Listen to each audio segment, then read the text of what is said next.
jedne prilike došli ljudi Ibrahim ibn Edhemu i vele mu, mi stalno dovu činimo, a dova nam se ne prima.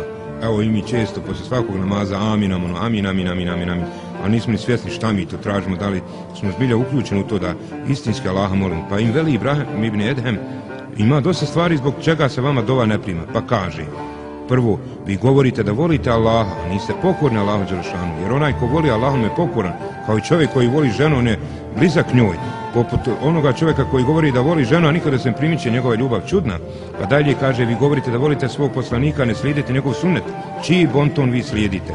Dalje govorite da volite Kur'ana, ne slijedite upute Kur'ana, Kur'an je ustav, on je zakon, Allahov propis. Dalje kažete, plašite te smrti, a ne pripremate se za smrt.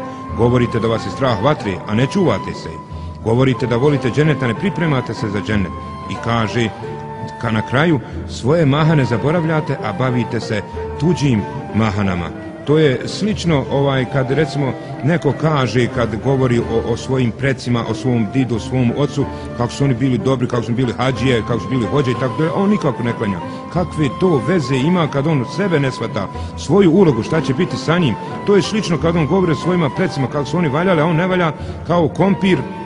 Ono što valja u zemlji, to je upomrlo, a ona cima, to je on, a cimu ni hajvan neće.